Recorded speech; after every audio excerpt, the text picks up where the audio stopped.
So should we move on to talking about prices? Of course, of course.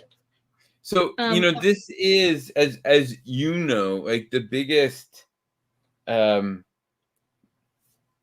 one of the biggest issues that we come across, especially when we start with our new members, is just this idea of I am stuck in price competition. I'm dealing with competition the whole time. I feel like I have to fit into people's budgets. How do I fit into people's budgets? Right? Like there's this conversation that I we feel like I that have to we fit. have, and it really holds MSPs back, and it's kind of not necessary. It's actually a mindset thing. So I'm going to talk a little bit about that, and I really want to talk by introducing Sam here from I'm from Cover Your Backside IT, and Sam is based on a real person. I just feel like I'm going to talk about their prices, and so I don't want to speak out of turn. I don't want to publicize something that might not be public. So I'm going to try and keep that to so I'm anonymizing it a little bit, but basically, when we started working with Sam, right, his big issue was low prices. He had low prices. He had lots of work, no time, right, and he was struggling with sales, and that seems to be a pretty common situation. So I'm wondering if anybody out there who's watching this has felt something similar, like if you get stuck in that MSP space. And Carla, I can you stop sharing my screen for just 1 second? of course. So I have I've lost you.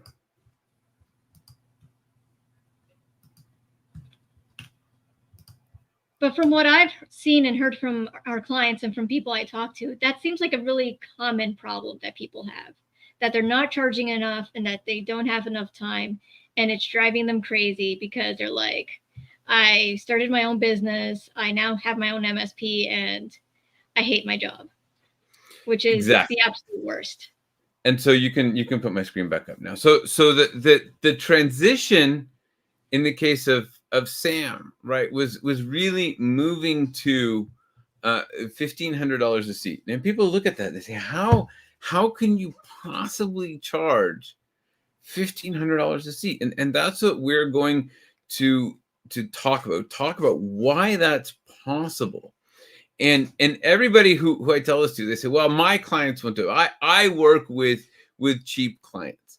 And in my experience, that's just not true. Like we see it across the board that there is plenty of opportunity to transform the way you think about pricing. And because now you're charging a decent amount, you move from starvation rations and trying to make things work on a shoestring to hiring a team, and taking a vacation, taking time off, being able to put 2 weeks together, being able to take a month after together and move on, go to Tahiti or something. And you move from like struggling to get anybody to buy to becoming sought after, right? And that's one of the biggest changes. How do you go from I'm squeezing everything, charging the lowest price I can, I can't get people to buy, uh, to I'm now sought after, and it's easier for me to sell, even though I'm charging a higher price. And so we're going to talk about how to manage that transition. And it starts with a concept that is deceptively simple. It is the most powerful tool in sales, bar none. And it is widely misunderstood. And that's this idea of value. And when you're selling your services, you want to sell this idea of value. You want to be clear about what your value is. And I'm going to show you how you think about value and how you relate that back to price. And we start with value with a very specific definition. And that definition is the importance of the transformation right? The importance of the transformation that you offer in the mind of the customer. Now, it's not the mind of the customer. It's just the mind of the customer. And Carla, honestly, I've been using this slide for years, and I just noticed this must have just happened. There's no way we've been using it this way forever. But anyway, it's the importance of the transformation in the mind of the customer. So it's importance, transformation, and their perception of the importance of that transformation comes back to value. Because there's one thing that you're selling. There's only ever one thing that you're selling, and that is the transformation. That's all anybody ever buys. So there's this really cool tool. I don't know. Have you ever heard? You've heard of Maslow's hierarchy of needs, right, Carla? Yeah, I have. So Maslow's hierarchy of needs starts with at the bottom. It's like housing, and then it reaches up to like self-actualization. And Boston Consulting Group sort of took that, and there are like a million different takes on Maslow's hierarchy of needs. But when we start thinking about what that transformation looks like and how you go from a $69 a seat transformation to a $1,500 a seat transformation, you can start thinking in these different levels. There's like the functional stuff, the nuts and bolts of how things work. And that's one level, and that has one level of value. But then you start to get into the more emotional things around, here we talk about the rewards that I get, design, fun, how attractive it is, right? So now we're talking emotional. That's a whole another level of engagement, of interest, and of value. So if your transformation is on an emotional level, right, then you're reaching into that higher value. And then you can get into sort of, life-changing, provides hope, self-actualization, and then we get into social impact and self-transcendence, right? Which, whatever. That's this idea of the pyramid. And I just wanted to sort of show those different levels, but I'm going to simplify it for the MSP space. And it goes something like this, okay? If we look at transformation value, and we can start at very low, high, and really get to that holy grail level. Generic IT, when you sell IT, that you are selling to IT departments, to people who know IT, to people who care about IT, who are saying to themselves, oh, my IT sucks. You are selling generic IT. And that is very low transformative value, because you're at the very, very bottom of that pyramid. In fact, on the pyramid that I just showed you, you're not even on the pyramid. You're below the the bottom part, right? So you can definitely improve that by adding something like cybersecurity. And cybersecurity is like the big buzzword at the moment, and everybody's looking for cybersecurity and adding cybersecurity. We just had our cybersecurity event. It was a big success, and this is definitely a way for you to increase your value to your customers by bringing in that cybersecurity. And SAM, in the case that we're talking about here, their big value is really based on cybersecurity and compliance, and bringing compliance into their customers who have a high value compliance need, and providing that. Here's the thing, though. Their transformation is not about cybersecurity or generic IT. That's the service that they deliver. And if all you do is focus on, oh, I do generic IT and cybersecurity, you are not going to be able to demonstrate real value. So a way to get into sort of a high value conversation is to talk about how you make my business work better. This is when you're having a CEO conversation. And one thing that one of our members said the other day, he said, I went into the IT people and I started taking them through a strategic business review, which is our version of a QBR. And we're going through a strategic business review, and the IT guy said, oh, I just can't answer these questions. I need to bring in the CEO. These are CEO level conversations. Now, when you're having CEO level conversations, that means that the transformation that you are offering is much higher value. But there's an even higher value than that. You know what that is, Carla? And I'm putting you on the spot. No, no, I don't. Go So on. if we go back to the pyramid, what was the thing at the very top of the pyramid? Do you remember? Oof. No, I remember the life-changing things. I remember Yes. But that's self-actualization. it. Oh, Self transcendence, like, right? So how do you, as an IT company, how do you deliver transcendence? And the way you do that is by making me look good. So we tend to focus on like the nuts and bolts of business the whole time. I've got to make business work. But the thing to keep in mind is that the person buying your service is a human being and they want to look good, right? They want to succeed. They want to be a successful CEO. So the more the transformation you can offer is around the making them look good, giving them the tools to look good, the higher the value is going to be, because the more valuable the transformation. You may still be delivering cybersecurity. It may really be based on cybersecurity, but you're going to have to really customize that to make my business work better. And then you're going to have to tell a good story to make me look good. So you want to think about how you take those services that you deliver. And it's not just saying, oh, my services are valuable, but thinking about how you turn that into value, how you make it valuable for them, how you tell a valuable story. Now, once you have the value, there are a couple of other elements that you have to think about in the transaction. So value is the importance of transformation in the mind of the customer. Then there's the price, right? The amount of money paid for the value. And then there's this thing around how much I trust you. Okay? How much I trust you. So it's the confidence that your prospect has in you delivering relevant transformation.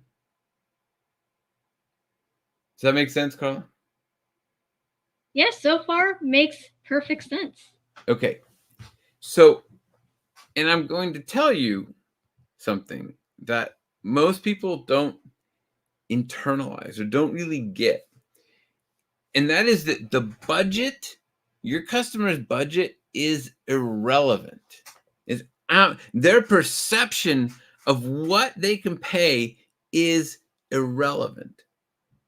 They think they have a budget and you think they have a budget. So everybody tries to play in that space until someone comes along and you have been working within that budget space. Somebody comes along and they charge a higher price and they win the customer. And you're wondering how they did that. And the reason they did that is that the way that they did that and the way that Sam was able to transition away from being cheap to being high value is understanding this one simple equation. People always buy when the price is less than the value minus the trust risk balance. So when the value is higher than price, people are going to buy. They always buy. But there's an issue there, whether they believe that you're going to deliver the value. So they have to also believe that you're going to deliver the value. So, for example, two people meet and you're the person on the right here. So, all right. And someone comes next to you, Carla, and they sit down and they say, pay me $750,000 today, and I will pay you $1 million tomorrow. Okay? Oof. So Okay. now we can agree that the value is there, right? I mean, would you Yeah. be happy if you paid somebody $750,000 today to get $1 million tomorrow? It sounds a little too good to be true, but like So theoretically, yes. okay, but that's the problem, is that it's too good to be true. If some random person sits next to you and tells you that story, you are going to run away very quickly because you have no trust. You believe that it's not trustworthy. Definitely. All the red flags are coming up. Like, All oh the no, red who's this flags. random guy? He's just gonna take my But money and go. imagine that random guy is me.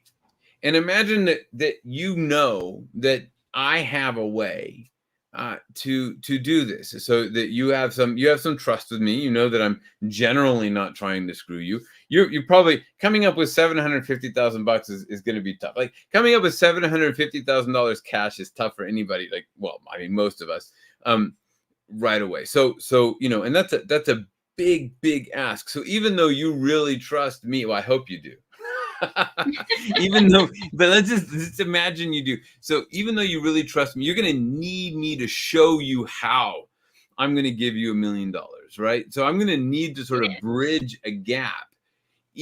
And that gap is going to be based on trust. I'm going to have to tell you a story. I'm going to have to show you how, and using that kind of convince you that this is a very reasonable offer, right? Right. But I think, Carla, I could probably convince you. You could probably convince me, but getting the money would be hard. But definitely. Getting the money would be hard, but I still think that, if you were really convinced that I could give you $1 million tomorrow for $750,000 today, you'd find a way, right? I usually do this with Joe, just like, yeah, I'd like he'd call somebody else that he knows, or you I don't know, you find a way to mortgage your house, or maybe today and tomorrow is too much, but maybe it's this week and next week, and that's there's usually a way to scrape together money. The problem is it costs a lot. So Yeah. you probably would find a way to come up with that money if you were really convinced that you would get $1 million the next day. It would be a pain, it would be expensive, but there was enough difference between that you would make a good chunk of change in a small amount of time. But you have to believe that it's true. You have to know that it's true. This is the essence of the con, right? Like if you're not honest, then this is how you con somebody, which we're not after conning anybody. We're after delivering real value. So when you're sitting there and talking to somebody about the value, you have to be clear around what it is. You have to put it in these terms, that transformation in a way that they understand, and then build the trust. And the way to think about it is this: if you can have that trust risk balance as sort of a fulcrum on the bottom, right? Of a balance where you have value on one side and money on the other side. And if they're balanced, right? If the trust risk is right in the middle, where they trust you about as much as they don't trust you, then the value and the money are going to have to be the same. But if you've spent time building trust, or sorry, if you have not spent time building trust, right, and you're just a random person on the street, then the risk is high and the trust is low. And this is the scenario where somebody comes up and says, hey, I've got $750,000. Don't you want $1 million tomorrow? And you just laugh at them because it doesn't make any sense. And this is also the situation when you are selling generic IT services to cold customers, when you're trying to cold call and go from a call to a sale, you haven't built that trust or risk. So even if you're offering a lot of value, you're not going to be able to charge very much money. What you have to do is spend the time taking them through the customer value journey, understanding how they're going to go from doubting to trusting, build that trust so that, in fact, at this point, you can have a lot of money, charge a lot of money for a little bit of value. And the key to doing that is to really deeply understand whom you're selling to, what their problems are, and build a solution for them. And that's the case of Sam. Exactly what they did is they identified their target market, and they got very clear about it, and they uncovered the challenges that this market has because it's in financial services, and they realized that there was a big compliance issue with a big cost, and they're very good at delivering that value. And then they start building a reputation by educating, by teaching, by connecting, by taking them through the value journey process, so that then the charge of $1,500 does not look expensive compared to the value, because there's high trust, there's a significant amount of value, and they can charge a significant amount of money for that. So that's the key, right? And those are the slides I have. So maybe we just go back to the two of us. Is getting out of this idea of I'm doing work, right? And I'm being generic, and I'm trying to get anybody to buy, and I'm fitting into your perception of your budget and my perception of your budget, to leading the conversation by talking about valuable things in their world, right? And that's the point of the pyramid, is it's the valuable thing in their world, the transformation that matters to them.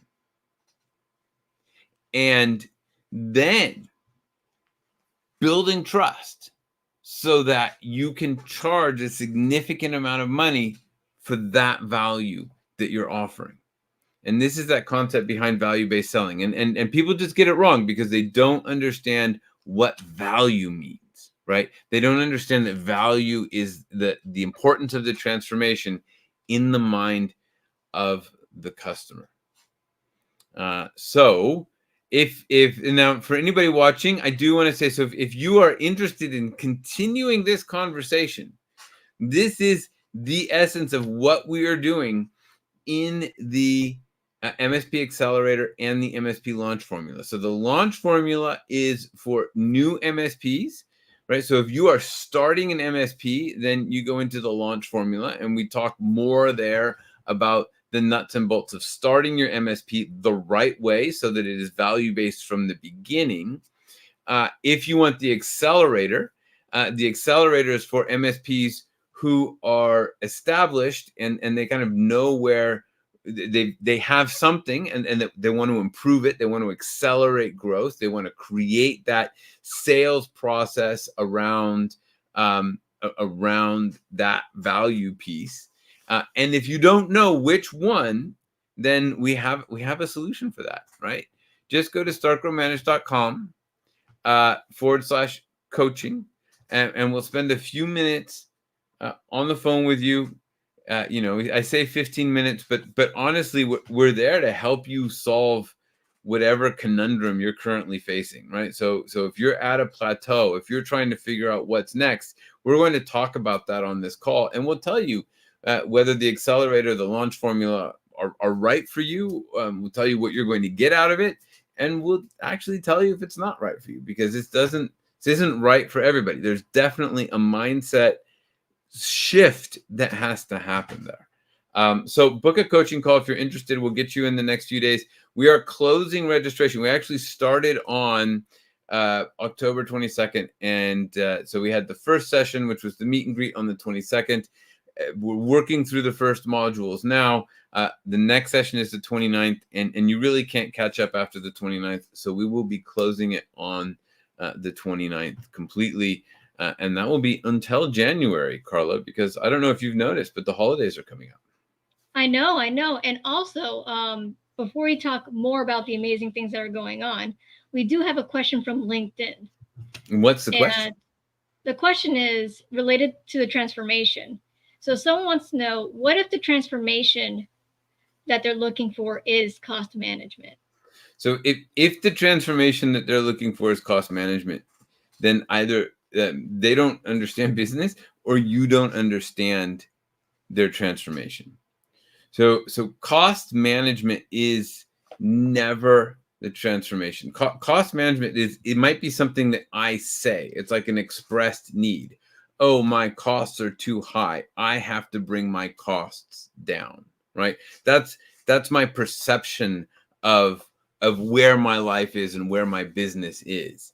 And if you come in and say, well, I can reduce your costs, well, then the value of that transformation is very low, because all you've done is reduce my costs. And I'm also not going to stick with you because tomorrow I'm going to talk to somebody else and say, hey, can you reduce my costs even further? What you want to understand is, why do they want to reduce costs? Joe tells a story of a client that he went into, very cheap, like very, very cheap client, and all he was focused on was cost. And Joe went in and said, look, we're going to have to spend $150,000 to upgrade your computers. And this was, back 10 years ago, back when $150,000 was real money, and the guy said, he used a lot of profanity, and he said, absolutely not.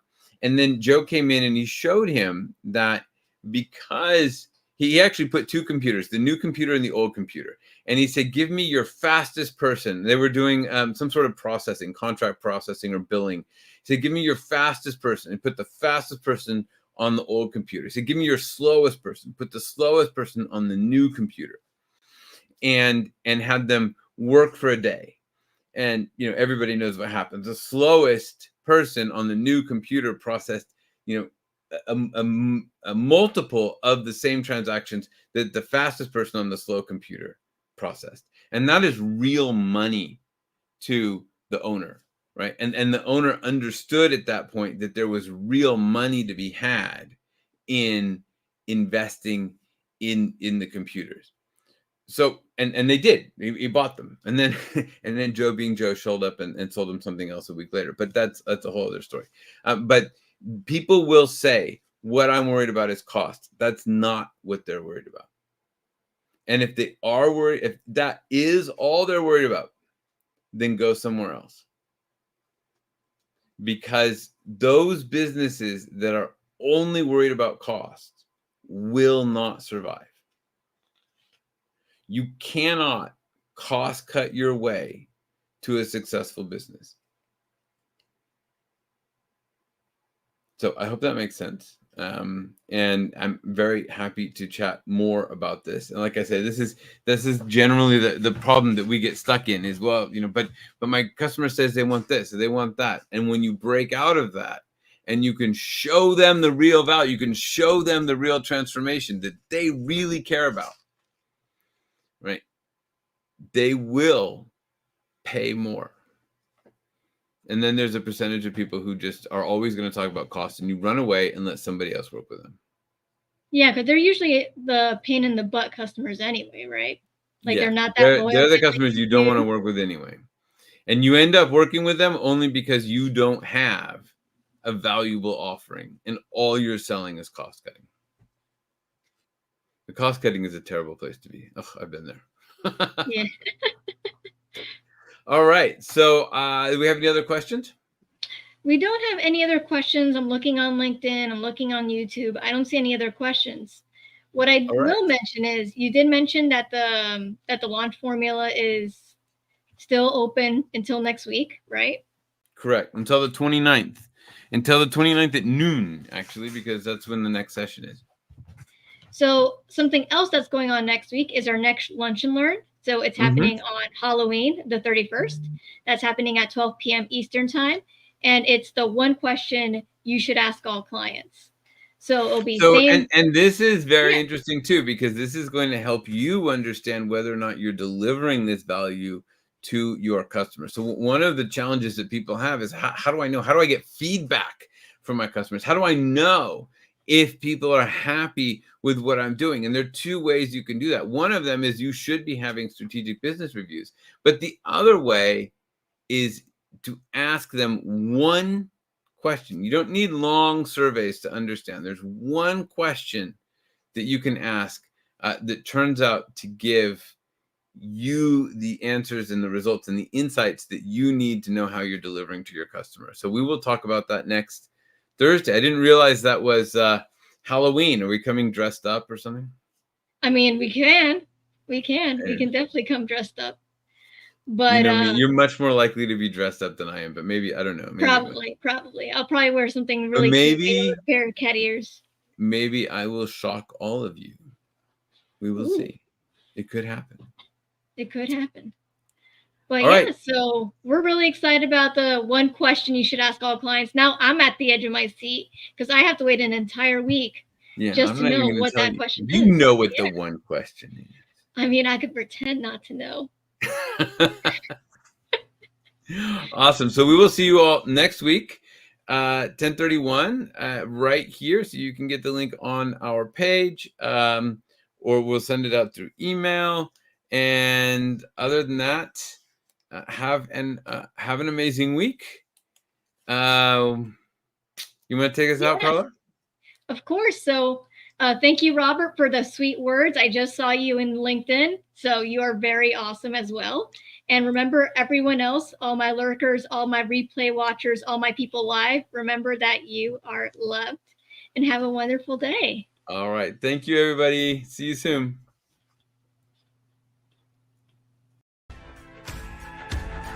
Thanks for joining us, and a special thanks to our subscribers. Consider becoming one right now and tap into our insights and instincts to help drive your business vision and success. Remember, you didn't start your business to feel frustration. You started it for freedom. We can help you discover the impact, freedom, and wealth you always imagined. Learn more at startgrowmanage.com/learn more.